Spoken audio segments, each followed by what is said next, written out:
Hello everyone, welcome back to my channel with another video. और US security exchange commission की तरफ से क्या ये फ्रॉड है या इसके बिहाइंड द सीन क्या स्टोरी है कि पहले एक ट्वीट आता है कि जो बिटकॉइन स्पॉट ईटीएफ है वो अप्रूव हो चुका है एंड चंद मिनट बाद फिर जो है वो ट्वीट आता है कि अकाउंट जो है यूएस सिक्योरिटी कमीशन का, एक्सचेंज कमीशन का एक्स अकाउंट जो है या ट्विटर अकाउंट वो जो है कंप्रोमाइज़ हो चुका है। अनऑथराइज्ड पोस्ट जो है वहाँ से आया है, तो एक सडन पंप आता है, फिर सडन डंप आता है and most of the people जो है वो ट्रेप हो जाते हैं and they are in huge losses now. लेकिन वजह क्या है और इसके बिहाइंड द सीन क्या चल रहा है वो सारी चीज़ें इस वीडियो में आपको दिखाऊंगा।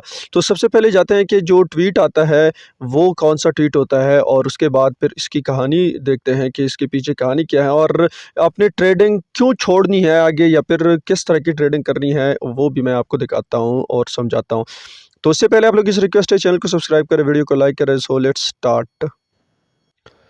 अच्छा, सबसे पहले ये एक ट्वीट आता है, today the SEC grants approval for bitcoin ETFs for listing on all registered national security exchange. The approved bitcoin ETF will be subjected to ongoing surveillance and compliance measures to ensure continued investor protection. मतलब कि एक बिल्कुल अच्छी तरह से will यानी कि organised कहते हैं कि ये एक ट्वीट है। ऐसा कोई इसमें अल्फाज वगैरह सारे बहुत ही एग्जैक्ट अल्फाज वगैरह सारे यूज़ हुए हैं, तो वर्ड्स की सिलेक्शन भी बहुत बेस्ट है, यानी कि genuinely US security and exchange commission का ही ट्वीट है। अब ये ट्वीट आया भी है उसके बिल्कुल जो US security and exchange commission का एक्स या ट्विटर जो है उसके अकाउंट पर ही आया है, कोई इधर उधर से कॉपी पेस्टिंग वगैरह कुछ भी नहीं हुई है। तो इसके बिहाइंड क्या चल रहा है, उसके बाद चंद मिनट बाद जो ट्वीट आया है वो भी आपने देखा। तो अब चलते हैं उन ट्वीट के बारे में। चंद रिट्वीट्स भी हुए हैं, यानी कि चंद रिप्लाइज भी हैं और साथ में चंद और बातें हैं वो भी आपने गौर से देखनी है।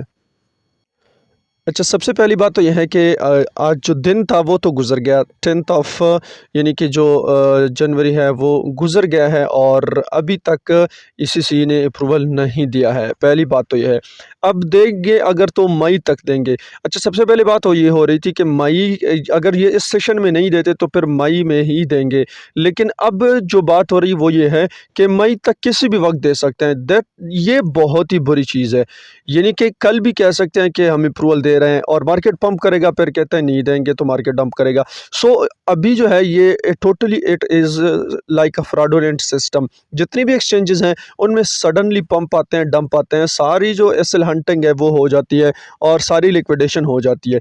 उसकी वजह यह है कि ईसीसी जो है वो ख़ुद ही अभी सही एक्सचेंज नहीं रहा। यूँ मैं कह सकता हूँ कि ईसीसी की भी ज़िम्मेदारी बहुत कम हो गई है, यानी कि गलत हो गई है। अगर तो आप देखें नीचे से भी एक बहुत सारे रिप्लाई आए हैं। Usually give penalties in hundreds of millions when other private investment firms make mistakes like that manipulate the market. So अगर तो आप फिर कहते हैं what will you do to fix this, यानी कि अगर किसी और की तरफ से इस तरह की मैनिपुलेशन, मार्केट मैनिपुलेशन वाली ट्वीट्स वगैरह आते हैं तो उनके लिए तो ईसीसी जो है वो हड़बड़ में बहुत ज़्यादा hundreds of millions of dollars लगा लेते हैं पेनल्टीज़। लेकिन अब ईसीसी को कौन पेनल्ट करेगा। और साथ में यहाँ पर बहुत सारे ऐसे कमेंट्स वगैरह आए हैं जो कि बहुत मज़े के हैं। लेकिन यहाँ पर एक कमेंट तो मैंने देखा कि ये बंदा कह रहा है ग्रेग दिस यू, क्या यही यूएस सिक्योरिटी एक्सचेंज कमीशन है जिसने 17 अक्टूबर 2023 को एक ट्वीट किया था, careful what you read on the internet, the best source of information about the SEC is the SEC.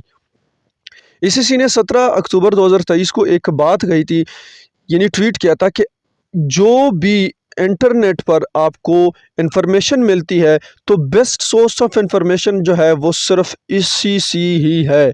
यानी कि इसी एक्स अकाउंट से या साबिका ट्विटर अकाउंट से ईसीसी ने ये बात कही थी कि best source of information about the SEC is SEC. अब उसी अकाउंट पर अगर तो बीटीएफ की अप्रूवल यानी कि ईटीएफ बिटकॉइन की अप्रूवल की जो ट्वीट आती है तो वो बेस्ट सोर्स कहाँ गया, यानी कि बेस्ट सोर्स तो यही है। इसी की बिना पर लोगों ने पंप दिया मार्केट को, फिर सडनली डंप हो गया मार्केट और सारे मैक्सिमम ऑफ दी यानी कि लिक्विडेशन या स्टॉप लॉसेस जो थे वो हंट हो गए।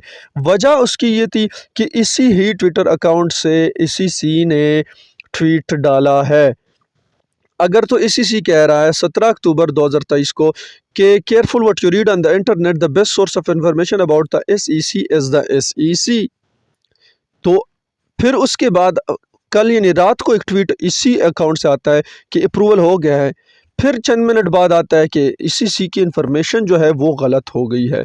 आई वुड से इंफॉर्मेशन जो थी वो गलत थी, best source of information is actually wrong. तो फिर ये मसला है कि यहाँ पर हमें अब आगे क्या करना है, उसकी ज़रूरत ये है कि जनाब आपने अगर तो आपने ट्रेडिंग करनी ही है तो एक तो अपना स्टॉप लॉस, या तो अपना स्टॉप लॉस वेरी क्लोज रखें और अपना जो टीपी है, टेक प्रॉफिट है, वो भी वेरी स्मॉल रखें। यानी कि अगर तो किसी भी वक्त पंप या डंप आ सकता है तो आपका स्टॉप लॉस बहुत से स्मॉल अमाउंट में हो तो यानी कि आपके लॉसेस बहुत कम होंगे और प्रॉफिट जो हो वो कम होगा। तो किसी भी पंप की वजह से वो आपके फेवर में अगर जाता है तो प्रॉफिट आपका टीपी फ़ौरन लग जाएगा। मतलब मेरा ये है कि जो हिटिंग होती है एसएल और टीपी की, वो अगर आपकी कम हो तो आपकी एक तो इन्वेस्टमेंट ज़ाया नहीं होगी, नंबर एक। नंबर दो, स्टॉप लॉस के बगैर बिल्कुल भी काम नहीं करना इस वक्त, क्योंकि अगर मार्केट सडनली बहुत डंप हो जाता है तो आप स्टक हो जाएंगे मार्केट में या फिर लिक्विडेट हो जाएंगे। और इतना ऊपर नीचे जा रहा है मार्केट के, लिक्विडेशन के भी बहुत ज़्यादा चांसेस बन जाते हैं। सो एक चीज़ याद रखें, या तो अवॉइड करें, बिल्कुल अवॉइड करें, या फिर स्टॉप लॉस और टीपी इतने करीब रखें कि टेक प्रॉफिट और स्टॉप लॉस आपके हंट हों तो आपका बहुत ज़्यादा नुकसान कभी ना हो। सो उम्मीद है आपको वीडियो पसंद आई होगी। वीडियो को लाइक करें, चैनल को सब्सक्राइब करें। Thank you, bye bye.